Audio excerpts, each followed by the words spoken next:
buenos días, bienvenidos a una nueva entrega sobre proyectos desarrollados en los centros educativos. Hoy tenemos el gusto de presentar el proyecto del IESPIO del Rey Ortega, en el que ha estado involucrada toda la comunidad educativa y donde han hecho partícipe del mismo a personas de la comarca. Dada la importancia del propósito, hemos realizado un trabajo de investigación con nuestros mejores reporteros. Vamos a empezar entrevistando a Elena, que nos va a contar cómo comenzó todo. Damos paso a Ramón desde el instituto. ¿Nos escuchas? Sí, correcto, porque estamos en Arrabal de Portillo con Elena Toral, alumna de segundo bachillerato. Te voy a hacer unas cuantas preguntas sobre el proyecto del feminismo, especialmente las entrevistas a las señoras mayores de la residencia. ¿Cómo surge la idea de las entrevistas? Bueno, pues nosotros el año pasado, cuando estábamos tratando el temario de las entrevistas y todo esto, nuestra profesora nos comentó el suceso que había tenido lugar en Ciudad Lineal con el mural que se había realizado, que había sido atacado por gente en contra del movimiento feminista. Entonces decidimos realizar una serie de entrevistas a las abuelas y mujeres mayores de las residencias de los pueblos de nuestro alrededor para poder así recopilar información de aquellas que habían sido más ilustres y habían luchado por sus derechos durante su vida. ¿Y cómo os organizasteis? Pues nos dividimos en pequeños grupos de parejas, tríos, para realizar las entrevistas a estas señoras y así las hicimos.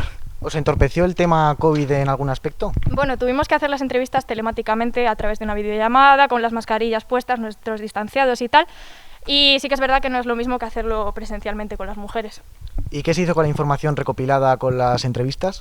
Pues a través de estas entrevistas recopilamos información, por así decirlo, más relevante de las vidas de estas mujeres para hacer unas pequeñas semblanzas y así después hacer un cuestionario que procederá a explicaros mi compañera Rosa. ¿Y qué hicisteis al haber tantas mujeres? ¿Cómo seleccionasteis a estas pocas que están representadas en el mural? Con un cuestionario en el que participó toda la comunidad educativa. Muy bien, pues muchas gracias. Volvemos al telediario. Otro eje fundamental del trabajo fue la investigación que realizaron los alumnos de cuarto de la ESO sobre un grupo de escritoras. Sí, como bien ha dicho Paula, aquí estamos con Andrea, antigua alumna de cuarto de la ESO. Y Andrea, ¿a qué os dedicasteis los alumnos de cuarto a la hora de hacer el proyecto? Bueno, nosotros, aprovechando el currículo de cuarto, que incluía la literatura del siglo XX, concretamente cuando estuvimos hablando de la generación del 27, tratamos de ensalzar un poco el reconocimiento de las sin sombrero, que fueron aquellas mujeres que la historia no ha sabido recordar. Y lo hicimos mediante una serie de cortometrajes que elaboramos entre los alumnos de cuarto. ¿Tuvisteis alguna dificultad a la hora de hacer el proyecto? Fue algo complejo en el sentido de que teníamos que disponer de más aulas para guardar distancias, ese tipo de cosas a las que pues ahora tenemos que someternos con el COVID, pero al final supimos organizarnos y salió bastante bien. ¿Cuál era el fin de vuestro proyecto? En primer lugar, ensalzar y sobre todo recordar y hacer homenaje a esas mujeres y motivar de alguna manera a los alumnos de primero a tercero de la ESO para que participasen e intentasen hacer historia con las mujeres de su entorno, entrevistándolas. Muchísimas gracias, Andrea, y devolvemos con la central. Ahora pasamos a hablar de los alumnos que recopilaron información sobre las mujeres de la comarca. Estamos con Eric, antiguo alumno de tercero de la ESO. Vamos a hablar sobre su experiencia con las entrevistas a mujeres. Para introducir el proyecto sabemos que visteis un vídeo sobre las mujeres que permanecieron en la sombra a lo largo de la historia. ¿Qué pensaste y qué te pareció el vídeo? El vídeo me pareció muy interesante. El detalle que pusieron los alumnos de cuarto de la ESO fue impresionante para hacer esos vídeos. Y sinceramente, a mi parecer, aunque sea así una expresión muy poco coloquial, se lo han currado mucho. ¿Conocías a alguna de las mujeres que aparecieron? La verdad es que no.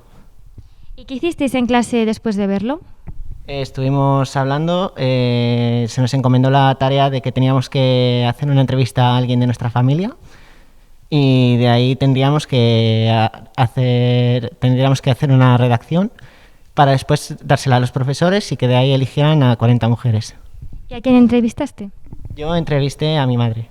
Aparte de que no tenía ningún familiar más cerca, lo quise hacer porque conocía un poco de su vida y me parecería interesante presentarla. Vale, pues muchas gracias. Tenemos a nuestra periodista Carla hablando con Rosa, una de las alumnas que nos explicará la fase final del proyecto. Hablamos con Rosa, antigua alumna de primero de bachillerato, que nos va a explicar cómo se realizó el mural. Tras las entrevistas, ¿cómo elegisteis a las mujeres representadas en el mural? Lo primero que hicimos fue redactar las semblanzas de cada mujer. ¿Qué es una semblanza? Pues una semblanza es una síntesis de los rasgos personales y los hechos más relevantes de la vida de una persona. Después de redactar esas semblanzas, ¿qué hicisteis? Hicimos una selección de todas las mujeres, de las que elegimos las 40 semblanzas que más nos llamaron la atención, y con ellas hicimos un cuestionario que compartimos a todo el equipo, a todo el centro educativo, el equipo directivo, profesores, padres, etcétera, y de ahí elegimos mediante una votación a las 7 mujeres representadas en el mural. Tras esta selección, ¿cómo se hizo el mural? Pues contactamos con los pintores de Ciudad Lineal, que nos pusieron en contacto con Anden 47 y Fresas con Nata, que fueron los creadores del mural. Pues eso es todo, Rosa. Muchas gracias. A continuación, damos paso a Óscar con el tiempo. Bueno, hoy en el tiempo vamos a hablar de las tormentas que ha azotado recientemente en Madrid, concretamente en Ciudad Lineal y Getafe, y en su ascenso hacia Vigo ha pasado por Castilla y León, específicamente en Arrabal de Portillo, donde ha dejado grandes rastros. Pasamos a Central. Volvemos después de la publicidad.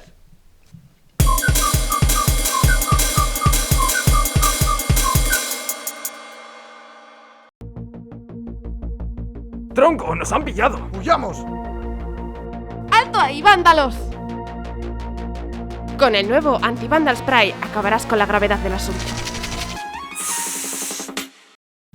Un momento, por favor. Últimas noticias. Nos pide paso Lucía desde Portillo para informarnos sobre algo que ha sucedido allí. Buenas tardes. Nos encontramos hablando con 2 antiguas alumnas de primero de bachillerato y hemos visto que varios medios de comunicación han contactado con vosotras. ¿Podéis contarnos cómo fue todo? Pues sí, exacto. Nada más llegar al instituto el día de lo sucedido, sentimos la necesidad de denunciar lo ocurrido y gracias a la denuncia que pusimos en distintas redes sociales, llegó a oídos en muchísimos medios de comunicación y se pudo hacer viral la denuncia. Como por ejemplo Pueblos y Comarcas y además Tribunal de Valladolid, que fueron los primeros en difundirnos, y además al periódico que es más grande, que es Norte de Castilla, uno de los periodistas de dentro, nos contactó a ambas y nos hizo una serie de preguntas sobre lo ocurrido y luego pues subió la noticia. ¿Y en algún momento pensasteis que se iba a viralizar? Pues específicamente lo seguimos a la red social de Twitter porque la gente de allí está más concienciada y en cuanto a estos sucesos suelen viralizarlo más y suelen dar más voz a lo ocurrido. Más voz a lo ocurrido. Queremos también agradecer a todo el mundo, a toda la gente que hizo viral la denuncia y que gracias a ello pues pudimos llegar a muchos medios de comunicación y poder concienciar de lo que había ocurrido. Pues nada, muchísimas gracias por vuestra colaboración y buenas tardes.